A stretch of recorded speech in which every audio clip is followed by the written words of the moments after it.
Okay, it's another effect, but it gives a kind of where are we rhythmically? Where are we?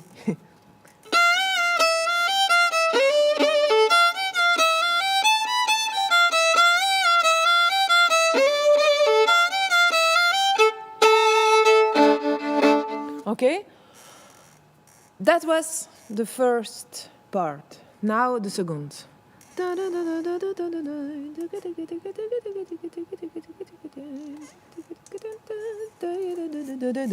And now we go below.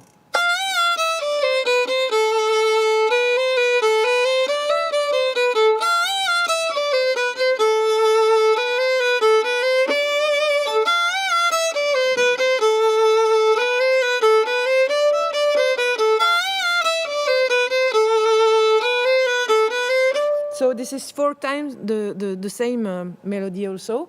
So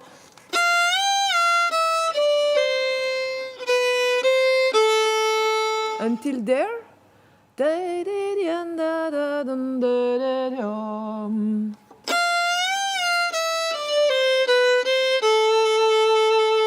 Okay, until there, together. 1, 2, 3.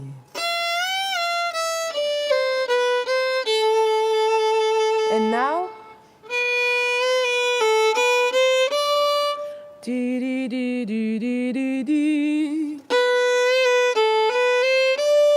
Again. Okay, the same from the beginning. I play, you listen the B.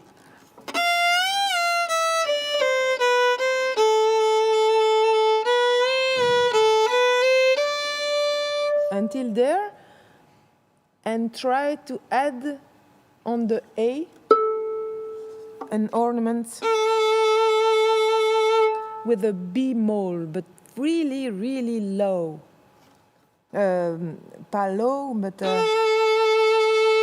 grave, je sais pas comment on dit, ouais.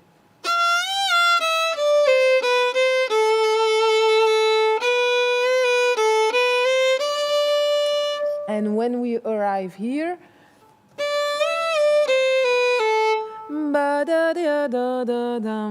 it's a bit confusing melody because, listen, ça fait.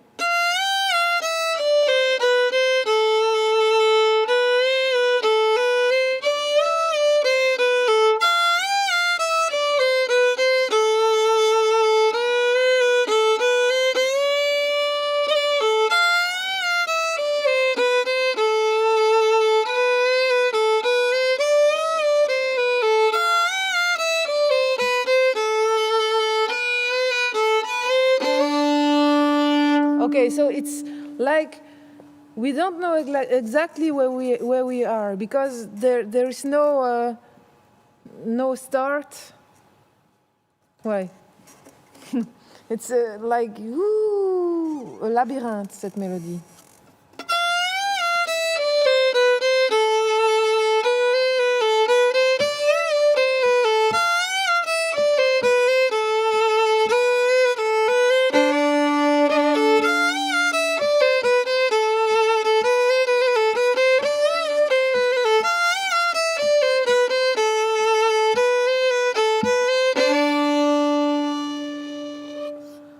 Okay. The A part again. Slow. 1, 3, 1, 3, 1, 3, 1.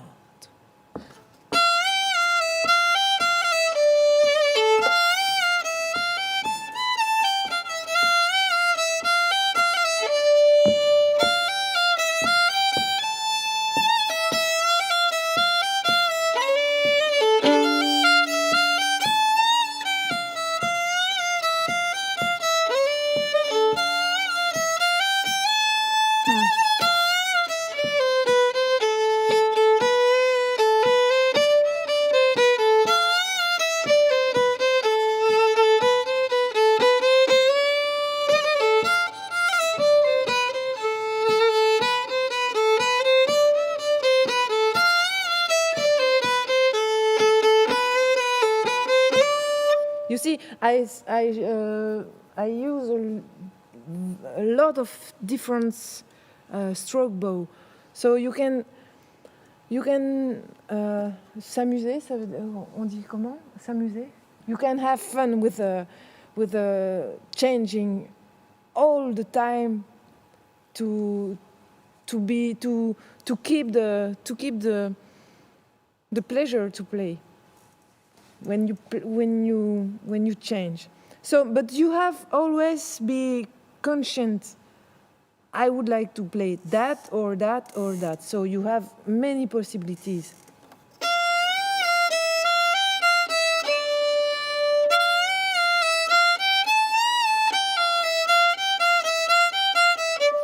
And how faster you play, if you play fast, you have to use less length.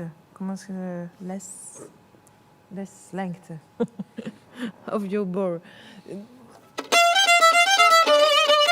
It gives keep too much energy, but if you play.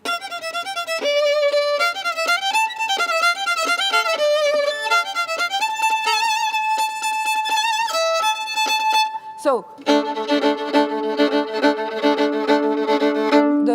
the rhythm of the bourrée, c'est very important that you play 1, 1, 2, 1, 1, 2, 1. If you decompose in six croches, ça fait 1, 2, 3, 4. 1, 2, 3, 4. 1, 2, 3, 4. So you can practice like this the bourrée. 1, 2, 3, 4, 5. 1, 2, 3, 4, 5. 1, 2, 3, 4, 5.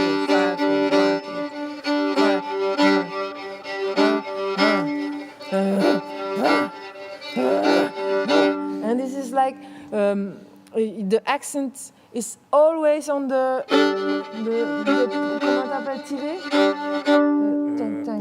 Pull. On the pull to pull. So 1 and 3 and 4. Ça fait 1, pull. Okay, keep. 1, tac, tac.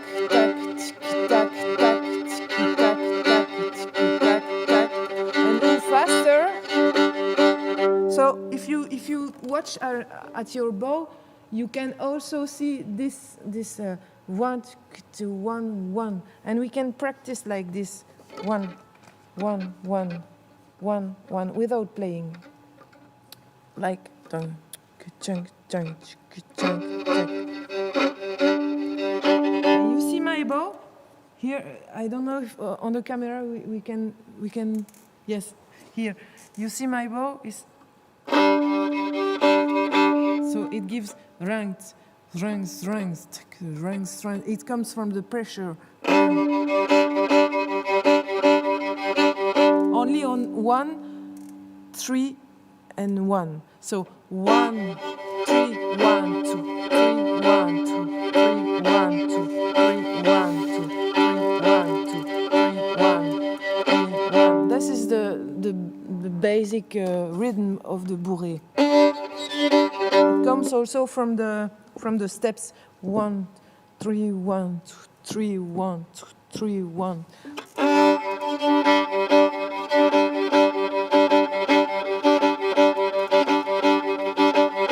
But you don't have to push too much on your bow, but keep the elasticity and to find the elasticity of your bow, and not too much tension on the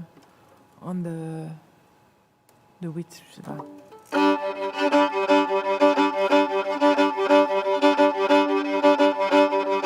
And you can also play. Okay. Voilà. Maybe we can play once again all the melody together, and voilà. 1, 2, 3, 1, 2, 3.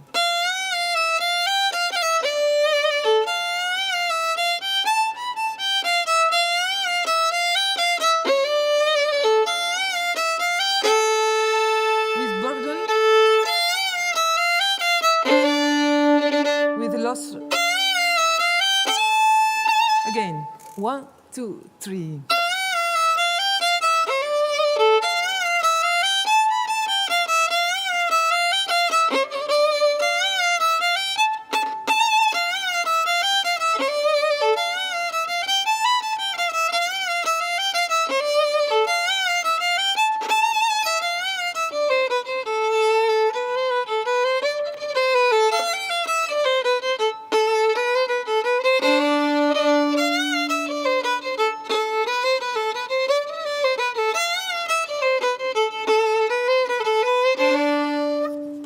Voilà. If you have questions about ornaments or articulation or the tune, or you can always ask me. You can always ask the Wouter. If you do it now in the comments, we can answer immediately. Afterwards, you have your answer later. You have a big fan in Denmark. Yes, wow. Yes, and Kouloumis, a great violin player from Greece, he says also hello to you. Yes. And then there is one question, but maybe you should give her your YouTube channel or something. There's a lady who asked, can you play one of your own songs and sing? Okay.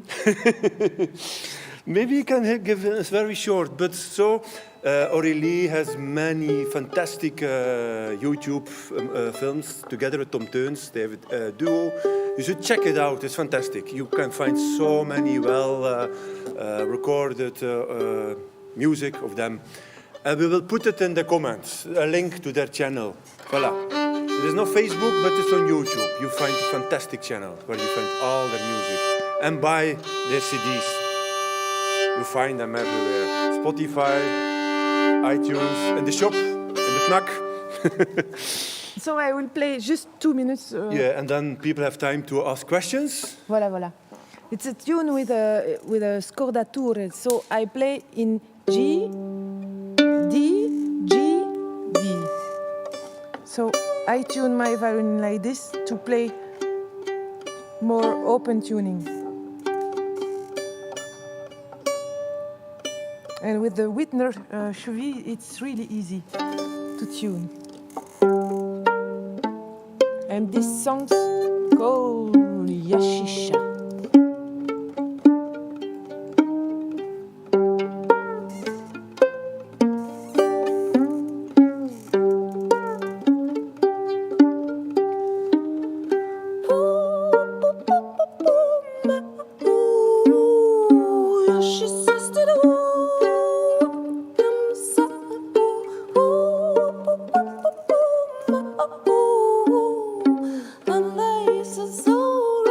Sun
think the people were listening too much to the music. The amount of viewers was really going up.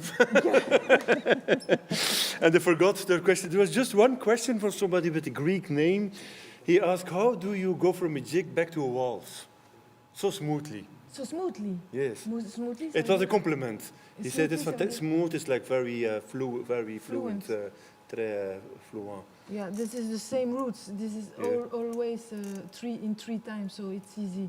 It's not like to skip from a waltz to a reel. Mm-hmm. It's the same world. I hope this is an answer to your question. I will look fast if there are more questions. No, there's a lot of hearts and people giving applause. Many. Fantastic. All three names, heart, fantastic. I will see what YouTube is saying. The same, wonderful, nice, beautiful. Magnifique, trop. Ah, wow, beautiful. Thank you from England. Ah. Voilà. So there are no Questions about. No, I think it was F-sharp very clear. I think it's very clear. Maybe some people will see it in delay. Some questions will come later. Yeah. Just check it out. You can always send a comment later. I can send them to Aurélie. We will put the names very clearly in the comments, so you can always check it out. And Lisa already put the YouTube channel in the comments, so you can find her music there and see it. It's beautiful. I see. No, there's another comment. No, it's only. People liking your music so much. Yes. And on YouTube, what is YouTube saying? It's all the same. Oh, it's going very magnifique. France, Scandinavia, many compliments. Voilà. So I think thank you so much. Thank you for It was the really- invitation. Yes, it was a nice experience. Strange but really I thank you very much, Wouter. Thank you to come. We live in strange times. Yes, It's not easy for us. No. And sitting here, at least, it was wonderful. I'm so happy. There's two beautiful tunes. Yeah. And everything. And somebody says, was so happy that the camera was showing so close the ornaments. And Yeah, the ornaments. I was so it's not happy easy to explain all the subtlety, yes. the pressure and yes. So I will say it English. again. But you know, and then I like the English with no and then a French word. If we don't know, I already prayed to the Black Madonna in Sicilia. If it's going on in April, if the Belgian government decides we can have the workshops in April, Aurélie will come some 1 or 2 days between the 14th of 18th April. If not, it's for next year. In black also then. La Black Madonna. Yes, the Black Madonna, Sicilia, the Black Madonna, la Madonna Nera. Sì. Molto importante. Oh my God. Oh. Yeah, we dream so much about other countries, we travel so much. So, again, thank you. Thank you for have a wonderful all evening. the team with the cameras and the technical. Thank you very much thank you. Give another big applause. Also at home, give a big applause. It will be so strong that the speakers will crash. 1, 2, 3. Woo!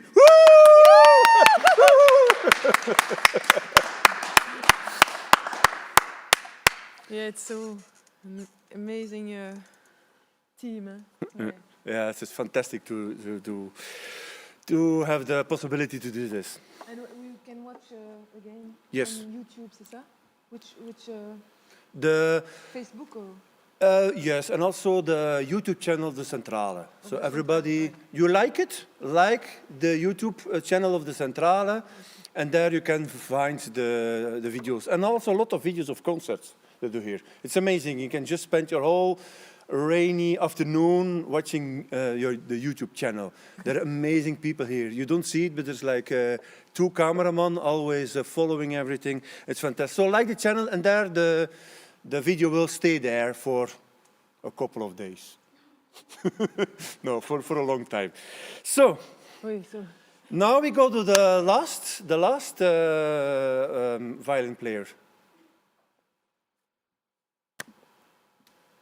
Hello? It's me again? Hello, me again. Ciao. Voilà, we go now to the last fiddle player, violin player. Last but not least, I'm so happy she was willing to contribute to this small online event of the Fiddlers on the Move. The story with her started in Uganda. I was on a music camp in Uganda. She was not there. But I've never heard of it. There I met two wonderful Swedish musicians, Nina and Matthias. And they were so nice people, and they played so beautifully that I invited them to Belgium. And they told me, can we bring somebody? I said, yes, who? She's called Mia Marin. Is it okay we bring her? And they brought Mia Marin, and she was such an amazing teacher, such an amazing violin player. She's one of the best in Sweden. She will be angry that I say she's one of the best, but she is. She played with so many projects in Sweden. And she's an amazing teacher. She was here on the Fiddles on the Move, I think, each edition. She can handle beginners and super professional violin players. She knows how to bring them together. Her English is so good that I'm even afraid to continue my bad Flemish English. Voilà. We will now send the videos she made in Sweden. You will see, she will do like second voices. But afterwards she will be online, on the Zoom. The Zoom, it gave us so many problems. But now we hope that it's fixed. So if you have questions or remarks, please just tell them. It's so nice because we're sitting here alone before cameras. But if you say where you come from, if you have questions, if you like it, something, just feel free, don't worry. And I will talk with Mia afterwards if some specific questions, and she will also answer your questions. So, ladies and gentlemen, yes, it's 10 o'clock. I had to talk until 10 o'clock because the director is watching me like talk enough. Voilà, it's 10 o'clock, so we can now start the video. I'm so happy again, ladies and gentlemen, here, online, wherever you are, in Mexico, in South Africa, in Brussels, in Bornhem, in Ghent, in Amsterdam. Mia Marin.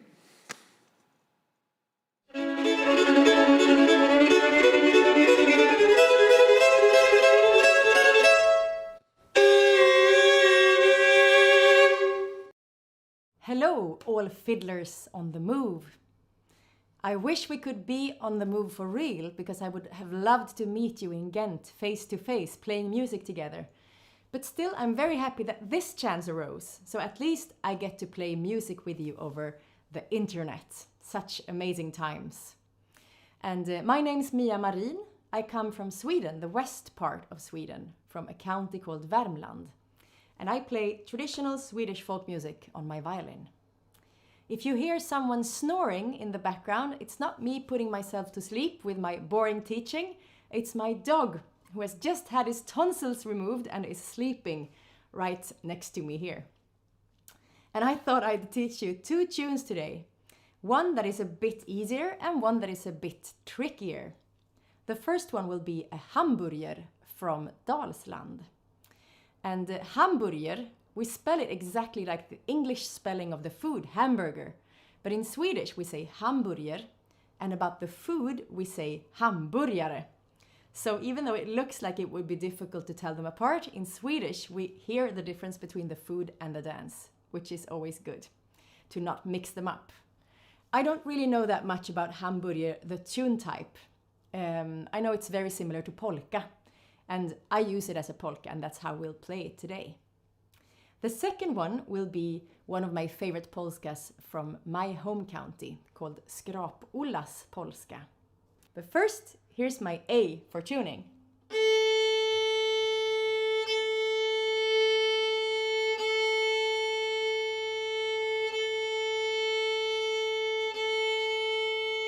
And if you don't want to hear the tune, the hamburger from Dalsland, while tuning, you have to mute me now. I'm gonna use two different blue notes in this tune. besides all the involuntary blue notes, I will also use two that I'm doing on purpose. The first one is the one between C and C sharp. Here we go.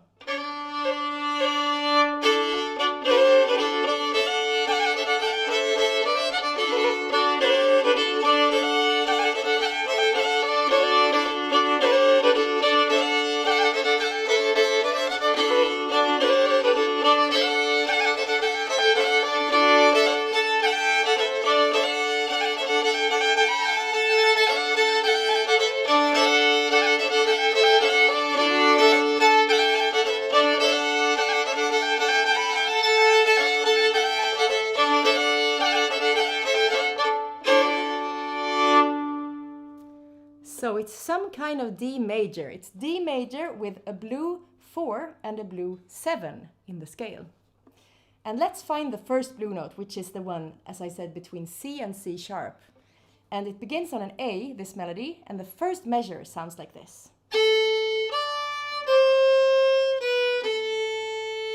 Together, from A to D, blue note, together again.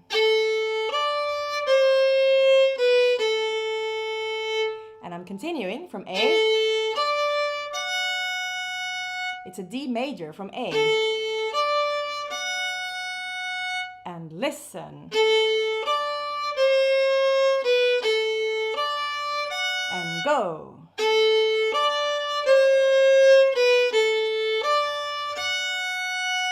And if it feels like your ears will fall off because you're playing this blue note, it's allowed to play a C instead. If you need to choose the low one, the C. And for me, the first time I heard blue notes, I thought it was awful. And then I practiced it because one of my teachers played with a lot of voluntary blue notes. And now I just love them. So give them a chance. But if it feels like you need to throw up, I give you permission to play the C instead of the blue note between. Okay, we're adding an ornament to this phrase. And if it's too much information, you just block me out for a while. This ornament. So on the actual blue note, I'm doing first a little ornament downwards, just one beat down with a B, like this. It feels like the way I take the note is like that. And then when I've done it downwards, I do it upwards after, like this. Again. Again. And it's actually on a specific place in the subdivision. Try it. And one more time. Ah, lovely. And then let's put it together with the three notes after. Oh, hey.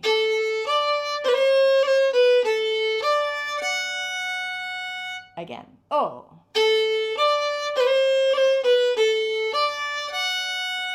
I'm going on now, beginning up bow on the F sharp. The next blue note.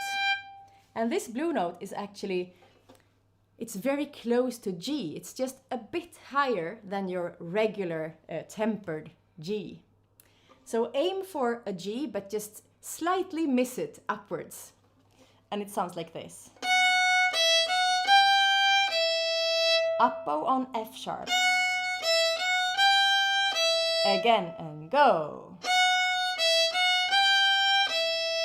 And then like this. Down on the E, slur up. Yeah, that was right, I just had to check the bowings. From E again. Oh. Again. Okay, from the F sharp it sounds like this. Blue note, slur up, together from F sharp.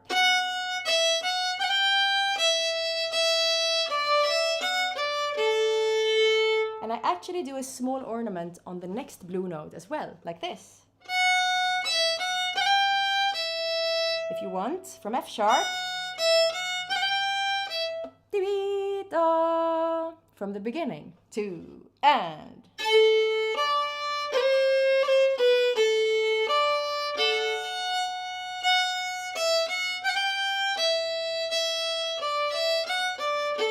One more time.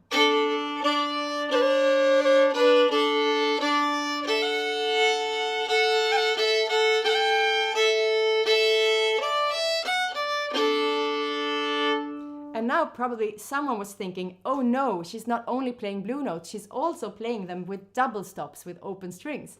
And yes, I do. And you're allowed to as well. Either you love it or you hate it, but you can use the D underneath, or actually the string underneath for this whole A part. We only have the first half yet, but you can use the string, open string underneath, like this. A under. Together.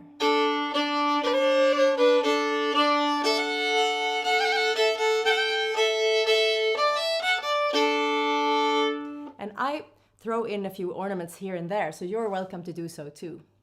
Okay, we're coming to the second half of the A part, and that's where I do a little slur over like this. It's a long down bow, but I have the one of the next measure in the middle of that down bow. So I add an extra oomph with the weight of my arm. After half of the bow. One more time. And listen. Together from A. One more time and listen.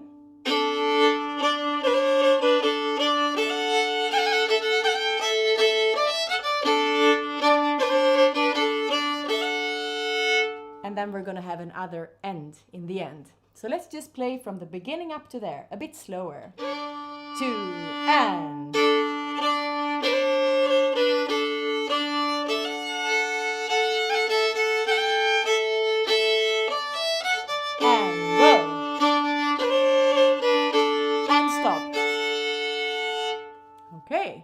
We're going to add something on that long down bow A with the extra oomph, this one. We're going to add an ornament to show where the division between those two beats are. Do-wum. Those two beats will have not just two different emphases, but also an extra ornament, like this. Oops, I botched it. There it was, and listen again. So right when boom, when the second of those emphases land, I do a little ornament with A and B. Just like this. Try it together. Again. And from the beginning. 2 and.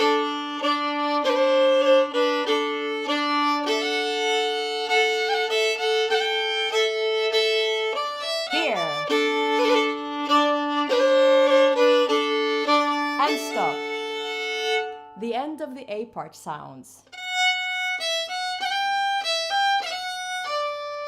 From up on F sharp, blue note, and slur down. Again, up. Again. From the top.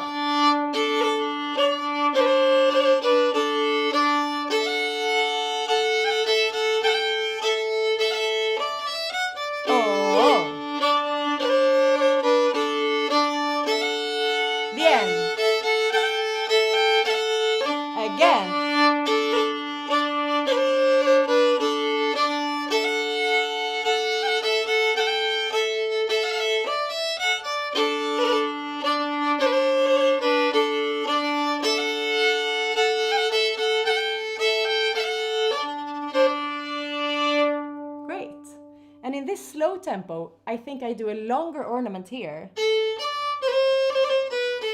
But I think actually usually when I'm up in speed, I just do one downwards and one upwards, if I'm honest. Let's take it a few more times and pick it up in speed a bit, starting in the slow tempo where we were. 1 and 2 and...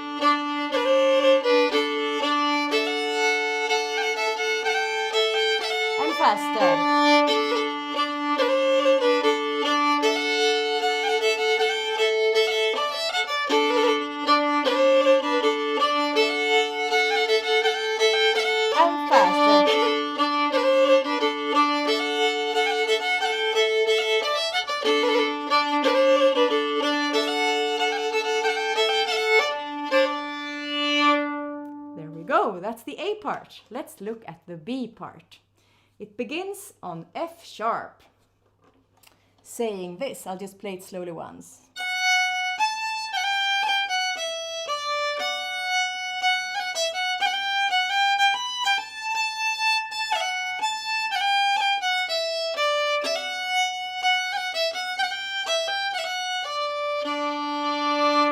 So the first phrase is the blue note together from F sharp.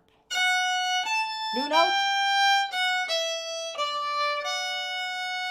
Again.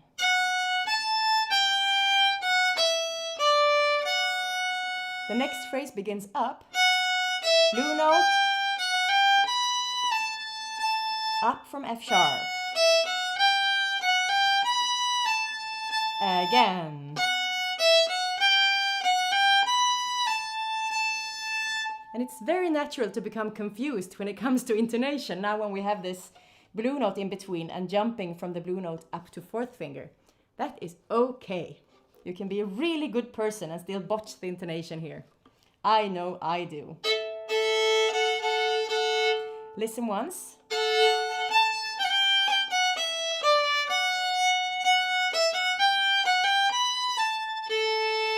Putting together those two phrases. A bit slower. 2 and.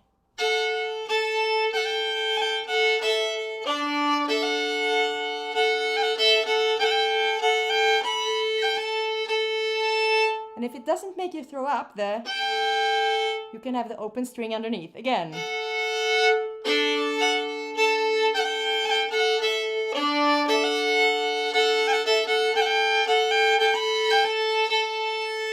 And then it's the same again from F sharp. And the end from the A part. Just do the end from the up bow on F sharp. Again from up. Second half of the B part. The end. Again.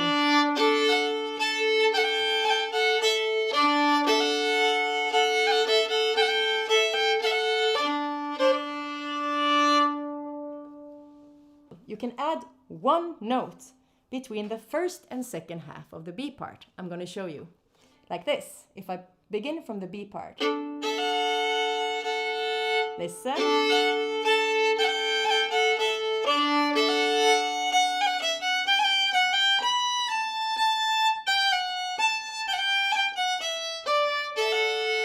Here I added a G, or the blue note G,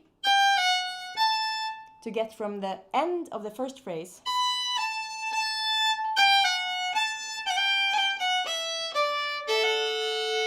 into the second half. But you can use the blue note G, or you can use an extra A, like this.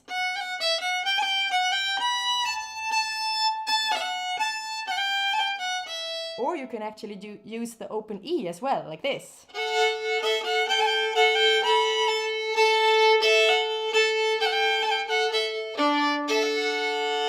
What will you do with all this freedom?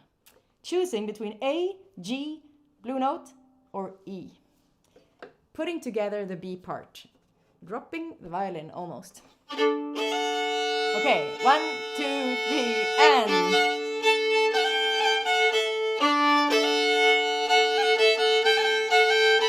Extra note.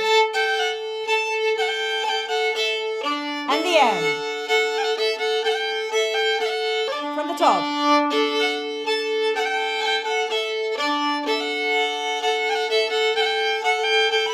Extra note.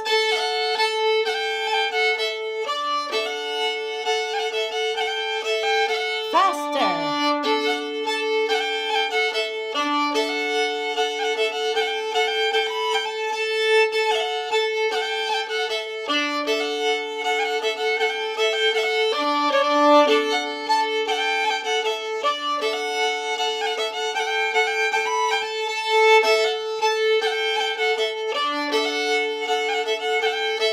And faster.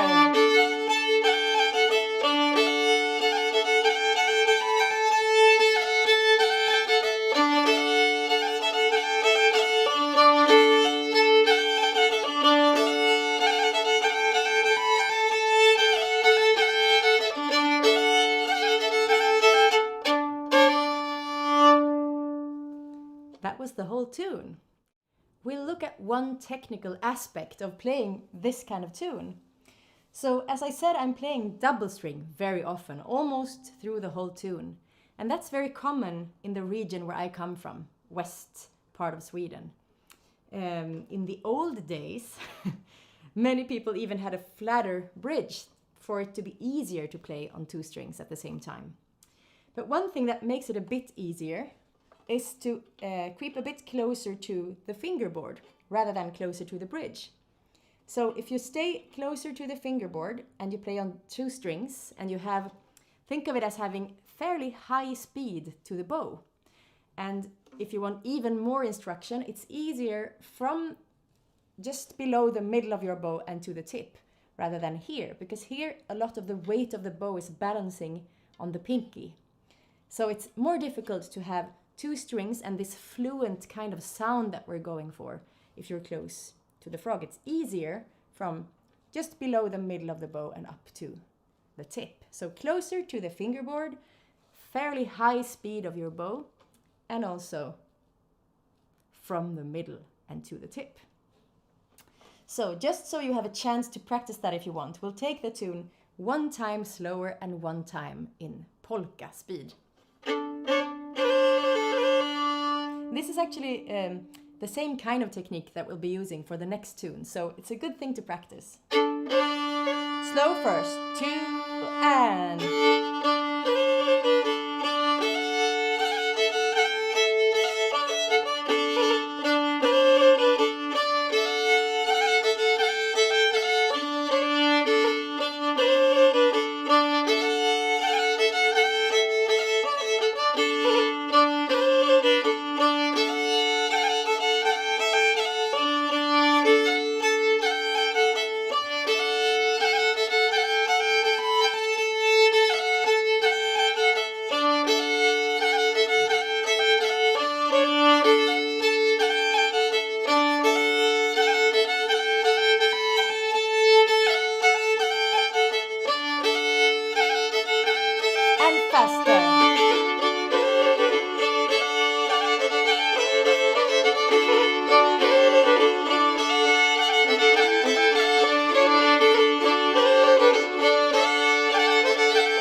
We'll go on with Skrap-Ollas polska after Glysen. And when we say after in the Nordic countries, that means that this tune is not necessarily written by the person who we say after.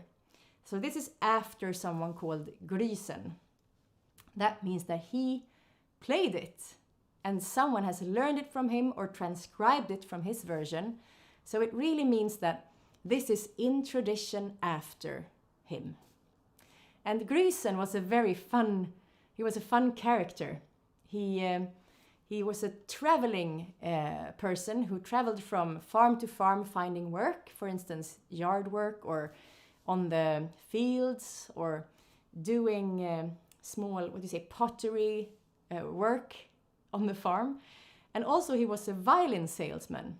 So he would bring 2 violins with him on his travels, and he would use them in a pair of long-legged trousers, underpants with long legs, and he would put 1 violin in each leg so they came to a stop before the foot, and then he would throw them like a shawl, like a neck warmer around his neck when he was out walking. And then he would sell the violins on one of the farms where he stopped for work. And when he was out of violins, since he could only carry 2, he was soon out of them. And that meant that he would have to find work on the farms where he already knew that there were violins in the house, because he couldn't live anywhere where there wasn't a violin to play in the evenings. And there are fun stories about him. And I thought I'd play one of the tunes that are kept in archives in the county where I come from, in the east part of Värmland. Skrap-Ollas polska.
And I love this tune.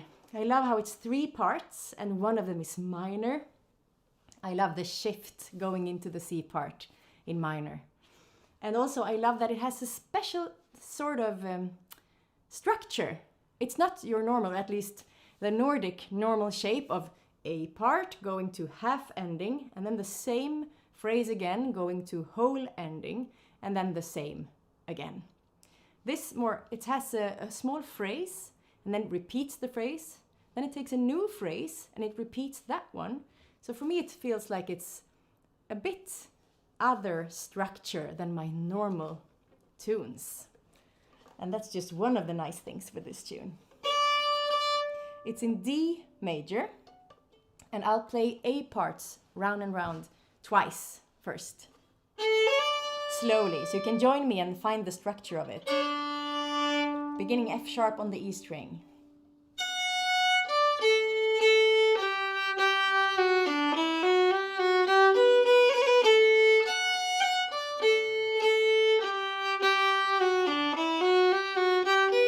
New phrase.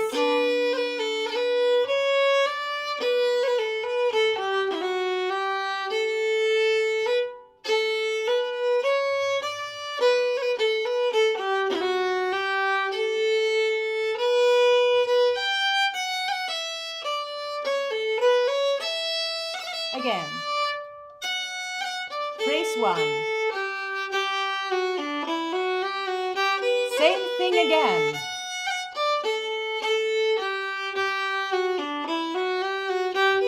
Next phrase.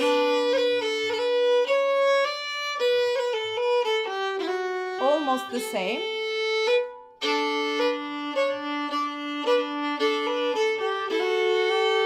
And the end.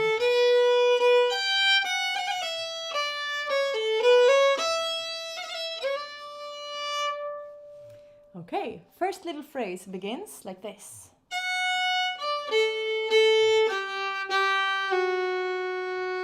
Together, F sharp, O. Again, and. And this bow pattern is typical for this kind of polska. This is an even polska, meaning that all the beats are equally long. And I often slur between the beats like this. 1 and 2 and 3 and 1 and 2 and 3. Making it a backbeat swing. And listen to the bowing once more in this phrase. Here, here, and go again. Here, here. Going on. That phrase where we ended here, we're going to pick up those two notes again and slur more like this. 3 down, 4 up. Again, 3 down, 4 up. And now the end of the phrase like this.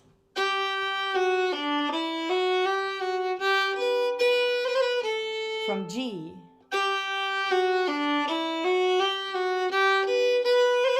Again, it's backbeat. There. From the top, F sharp.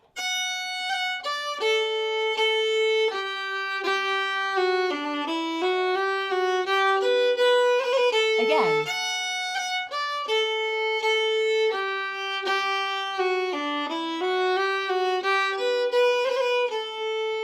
Great. I'll show some of the double stops and ornaments.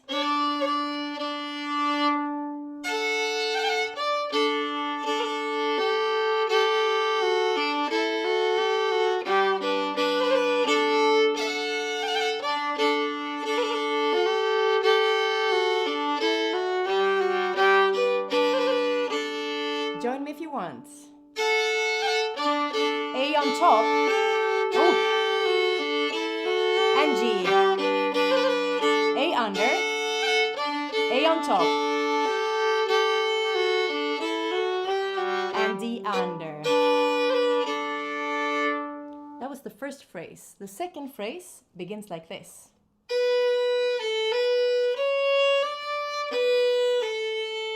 Try it.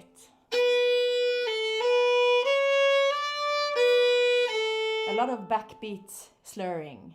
3 down, up, down, again, and 3 down, up, down. And here we'll continue down from the B. From B. Again. And listen.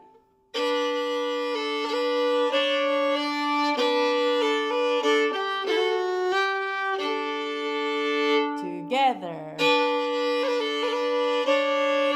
3 down, up, down. Again.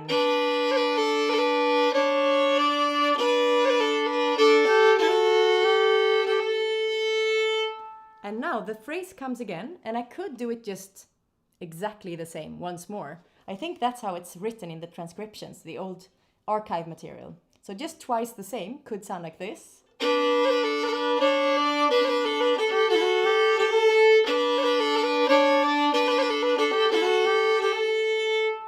But a repetition of that sort is also like an invitation to do a variation. And I usually do this one, beginning with the normal version.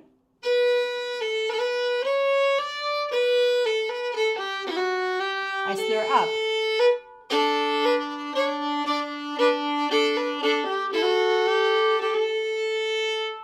So mostly the change is the bow pattern rather than the notes. So if we begin on an up bow on B, short, and then landing like this. Up on B, slur down, and divide. Again, up, slur down, and divide. Right, listen.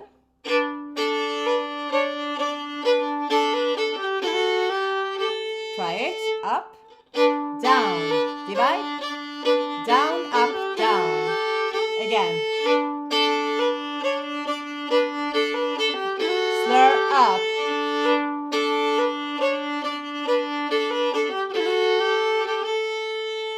Okay, so back to the normal, I don't like that word, but our first encounter with this phrase sounded like this.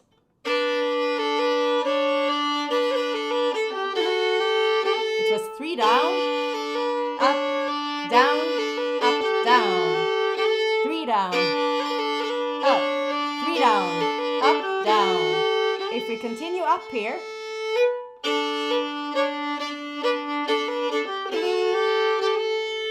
voila, it turns into our second solution to this bowing.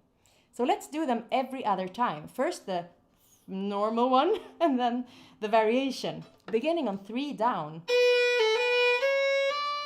Go.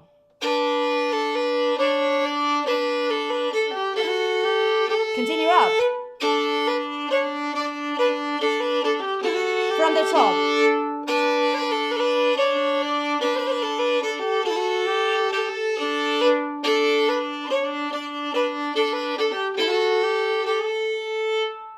And right about now, if you have a normal brain, it will feel like it's starting to become a knot of strange things. When we're looping the same notes round and round, it has a tendency to put us in a very strange, confused mode.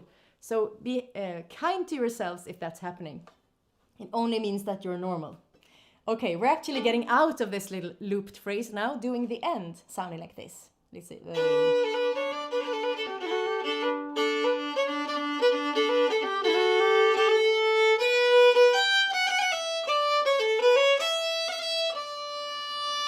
Okay, so it's the end phrase, down on B, slur up to G.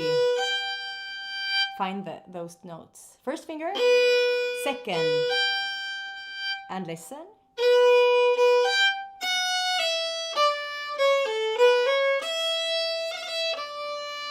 Again, so it's slur up, down, down, up.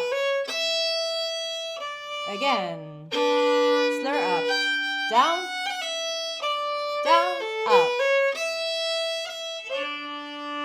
And listen.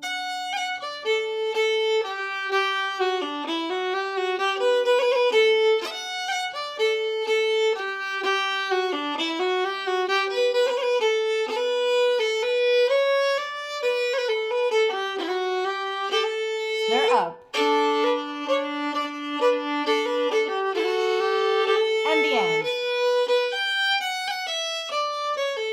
From the top.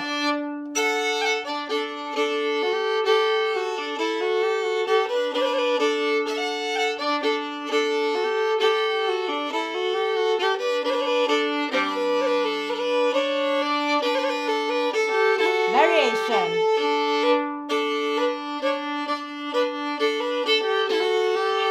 The end.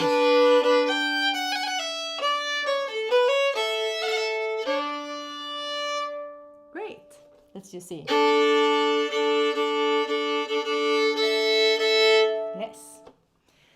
The B part begins like this.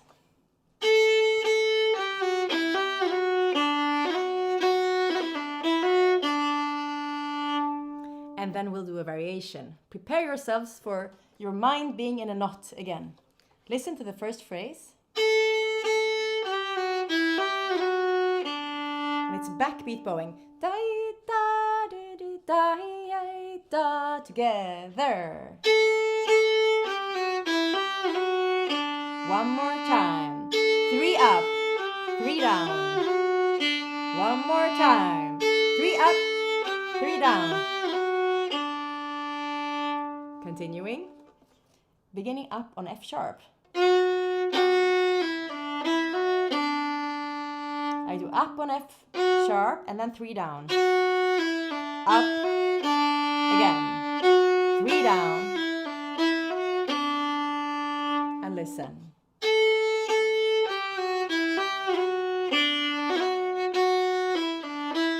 Together, down, 3 up, 3 down, up, 3 down, up. And I'm playing this whole passage on my D and A string, and the one where the melody doesn't run around is just open. So once more.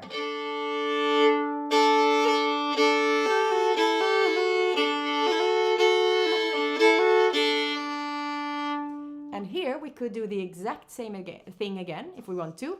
You're welcome to if it feels like your brain is full of variations already. Otherwise, you can join me for a bow variation that makes the swing change a bit when we do the repeat of this phrase.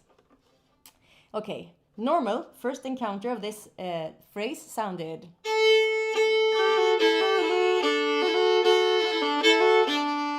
And then I do like this.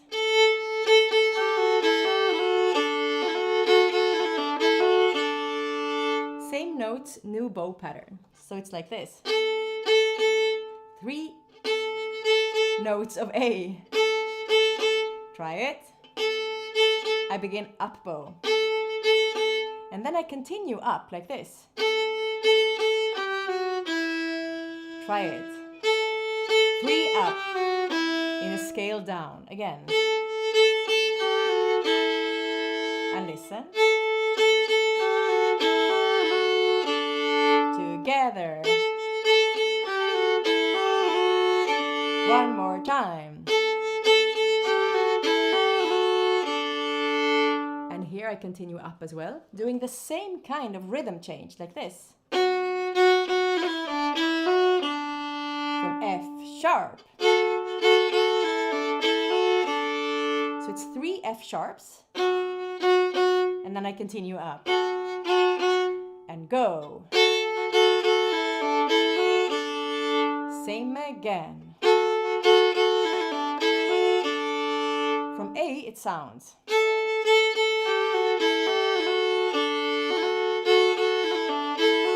And again.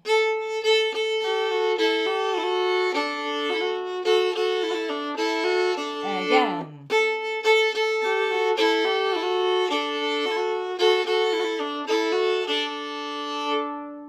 Good job. If your brain wasn't in a knot already, it certainly is now.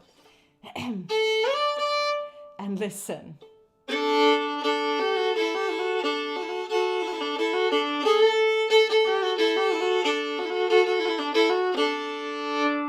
That's where we are. But the good news is that then we're going to do the end that we already learned in the A part.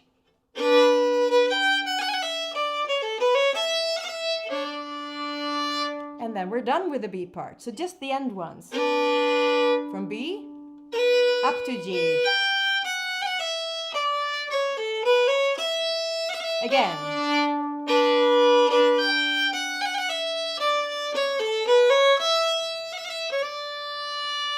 Okay, cleared our brains a bit, that little phrase. Listen to the B part.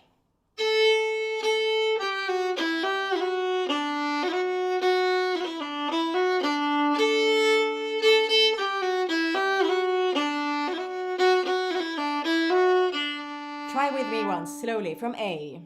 3 up, 3 down, up, 3 down, and up. Go to A. 3 up, 3 down, up, 3 up, and down. Again, go. 3 up. Go to A.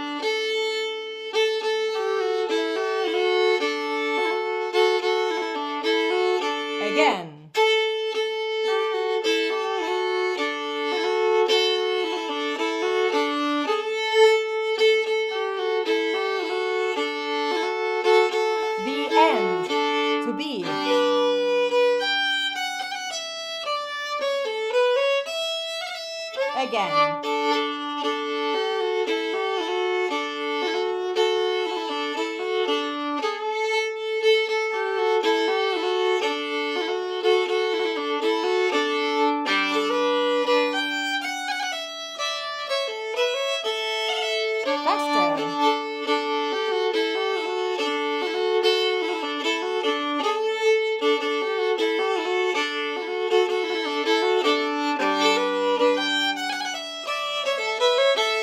faster.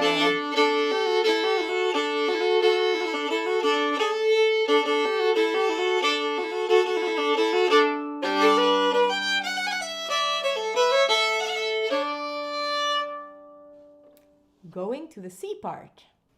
And this is actually, oh, it's so beautiful. I love it.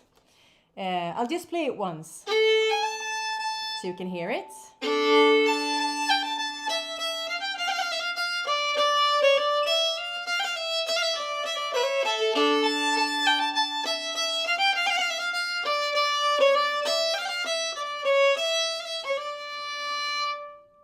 Slowly twice so that you can join me if you want to find the structure.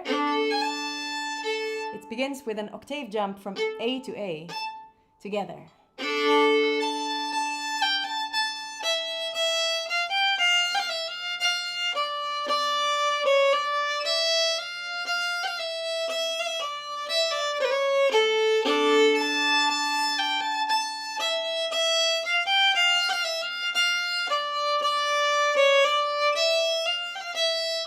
One more time. Join me or listen.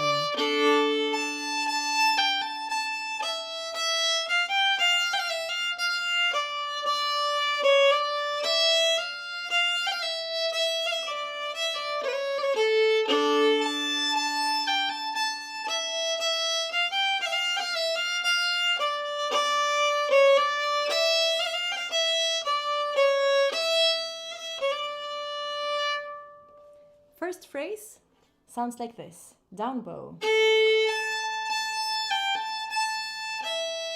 I'm saying all the bowings all the time, but you don't have to copy them. It's just if you want to. There's also sheet music to everything that I'm teaching that you can get after the workshop if you want. I talked so much you have to hear it again. Slur down from A. 3 up. Again. From E continuing.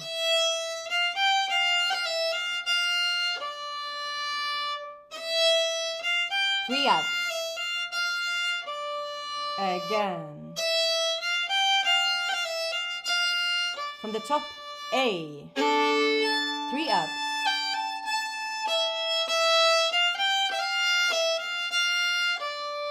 And if you want, you can add the open string under for the whole time.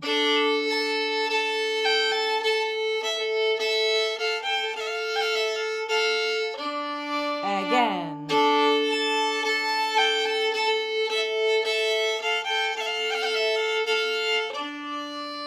And listen.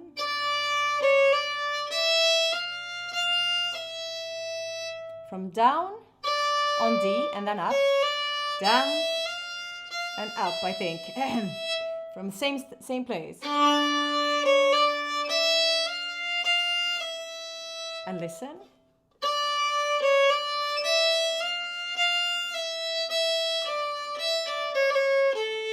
And go. Up, down, up. Again.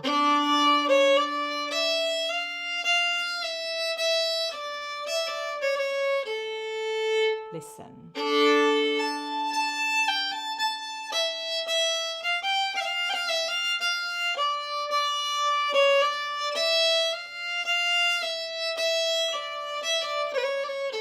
Put them together.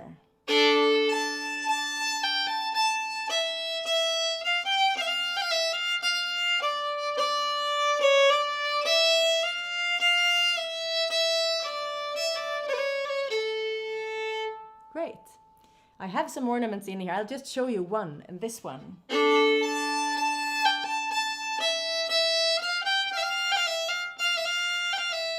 I do one down and then up. It's actually very similar to the one we learned in the tune before. I do one fast down, stopping on the F, and then I do from G down to E, a small scale. Try it. Again. And listen.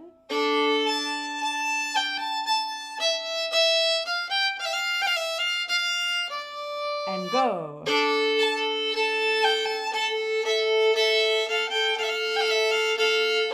One last time.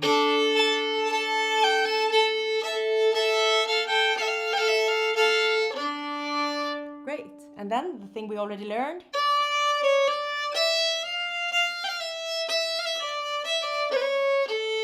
I do this.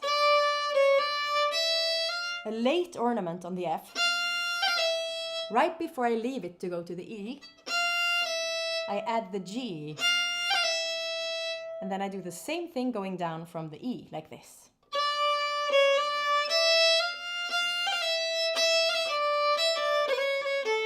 Again. Here and here. From the top. Ornament. Ornament. Ornament. And then it's the same thing again.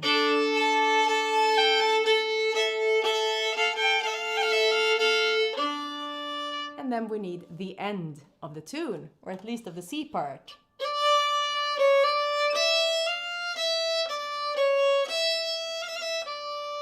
From D to C sharp.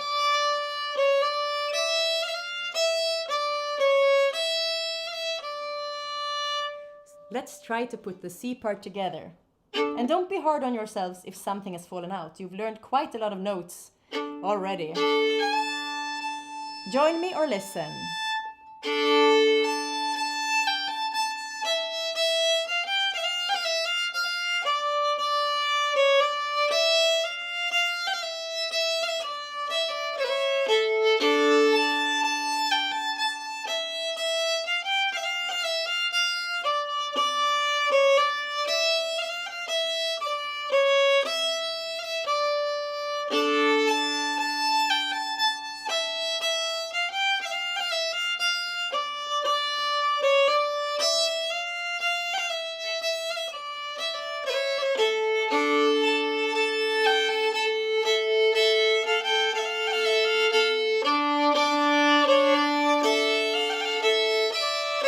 Faster C part.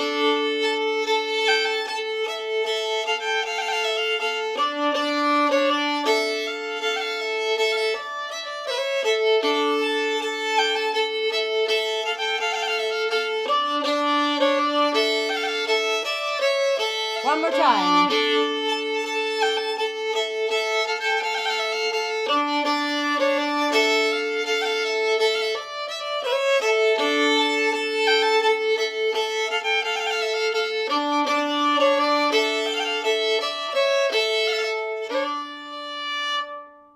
Well done. That was the last note of the tune.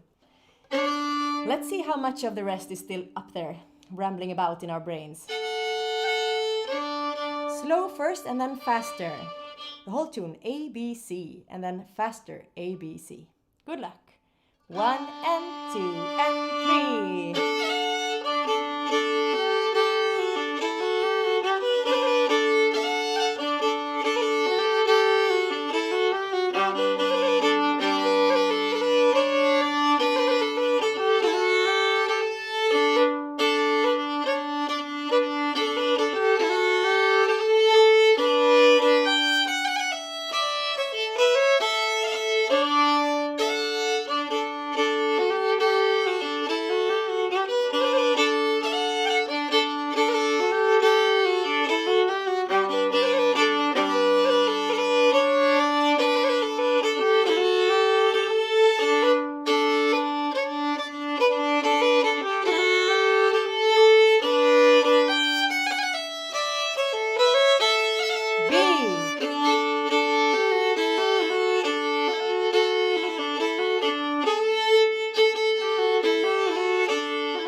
part.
job, everyone who has gotten this far.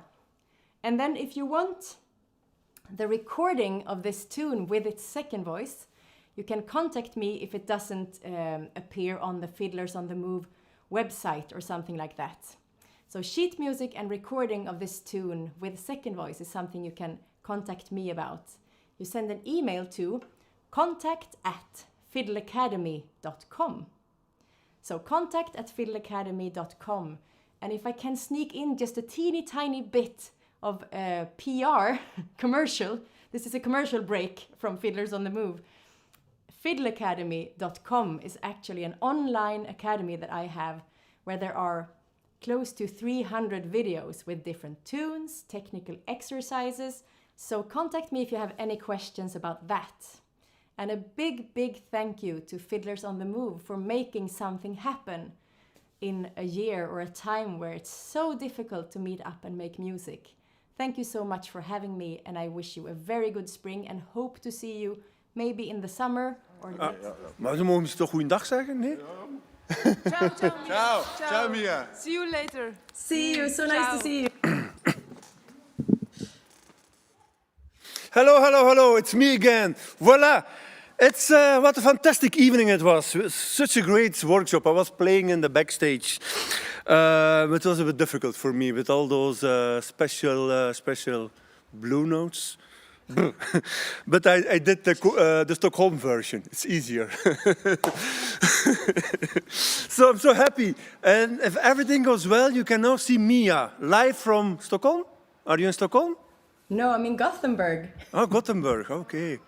I think you can now see Mia. Do you see Mia? Yes. Well, Mia. Hey. So nice to see you. Fantastic you are here with us. How are you? I'm so happy to be here. I'm good, thanks. I'm good. I've already done the Corona experience. It took me quite a while to get over the disease, and I think Sweden is failing, worldwide known as the most failing country in the world. So I'm proud. And I'm so happy that you made this fantastic arrangement, Wouter. Thank you for having me and for making this possible. I was extra happy because I never have time to go to the other teachers' workshop. So thank you. I did that this year. You're welcome. It was really fantastic. And I'm so happy you say Sweden. Most of the time it's Belgium that is failing. But yes, we're not the number one this time. So yes. This was normally the week. This place would be full of violin players from everywhere. I know. But yeah, we hope, but we don't know. We can do a small version in April. But as I heard on the news today, the government will only decide the 1st of April. Ooh. It can be a joke. Because, I don't know in Sweden, the 1st of April. It's the same here. We just fool each other. Yeah, so we have no hope April anymore. 1st. So, but we will wait. Maybe in the last moment I can organize a small thing. That's why we decided to do this. At least we have something. And with support of our government, so that made it all possible. And voila, I asked my 4 best friends. No, it's not true. So I'm really happy you did a part of the job. So I saw you were answering most of the questions already on the chat. So that's fantastic. I haven't seen the one on YouTube, though. Yes, there was one. Chat. There was one on YouTube. Okay. It seems your friends are more Facebook people. Voila. So there was one question on YouTube. It was about how do you find the second voices? Yes. Ooh. Yes, I know. That's such a big question. I know. I'm happy I don't have to answer that question. Well, but if maybe I just give a fairly short answer, yes. I would say that the past maybe 100 years in the Nordic countries have been exploding when it comes to how to arrange traditional music. And earlier than that, it was mostly drones or octave, playing octave under or above, or playing a more naked version together with a more embroidered version. And then simple, maybe, accompaniment on open chords. That was everything that existed, basically, before 100 years ago. And since then, a lot of things have happened. So what you hear today, I just have to try to remember. I think I was trying to stay fairly calm with the second voice playing. So I think I mainly did second voices that followed the melody, doing like an imitation of the movement on either a third distance from the melody or a sixth. And if I'm allowed to do some more PR, I would say that if you go to fiddleacademy.com, you can just buy 1 month of subscription and you would find tutorials and lessons on how to make second voices. Yes, I have several lessons of that kind. Sorry to interrupt you. We will put the link. Lisa is now there. We will put immediately in the comments on YouTube and on Facebook the link to the Fiddle Academy of Mia. It's fantastic. I was spying sometimes a little bit. It's really fun. If you're really interested in this workshop, please go to the link and support the musicians. You saw this video, it was so professional made, and there you have like everything you like. If you're new to Swedish music, or if you play Swedish music already for 20 years, you find something that will challenge you. So thank you, Mia, so much to do it. So the link will appear, I think it's here or there, I don't know. Lisa said there, it will appear there now. So please click on the link, and also I think you have a YouTube channel too?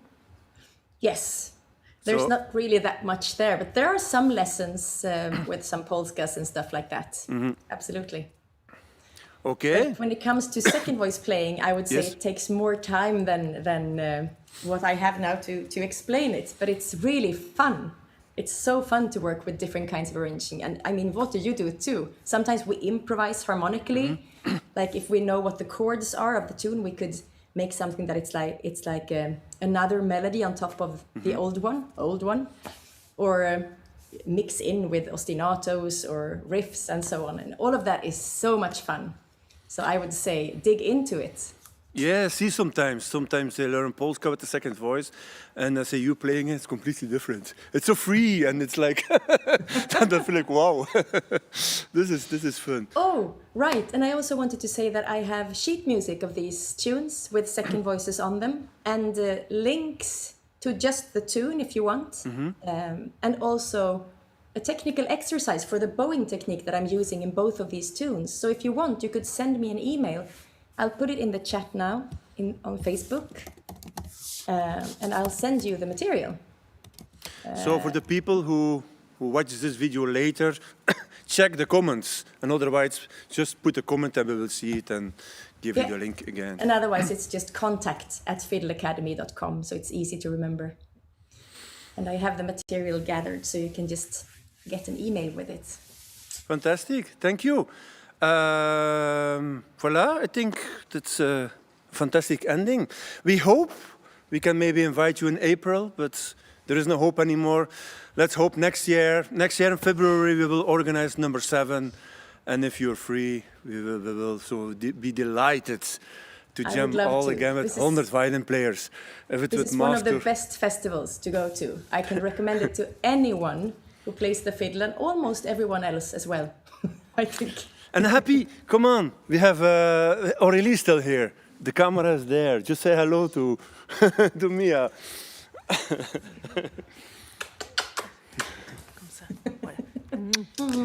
So nice to see you, Aurélie. Nice to see you. So again, Mia, thank you so much. Thank you. It's late. I hope you have a nice evening in Sweden and in Göteborg. I have my man cooking for me right now, actually. Oh, wow, you're so lucky. So, thank you so much. See you next time. And voila. See you. Voilà. Thank you so much. And it's the end of this edition of the Fiddles on the Move live, number 6. So I'm gonna close it. So this is official closed. Thank you so much, everybody, for watching. And don't forget, the 14th, 15th, 16th of April, maybe there's a small edition in the Centrale. And otherwise, see you next year. Thank you so much. And I want to thank everybody who worked here, the whole crew of the Centrale, the cameraman. I thank so much Shalan to coordinate everything. And then somebody very special who worked very hard, made all the preparation, Lise Smolders. Yes, he's nodding of no, but it's really true. She did so much to make this all possible. And Luc, the big boss here, to make it possible. And of course, our Flemish government to pay us. So thank you so much and have a wonderful evening. Bye-bye.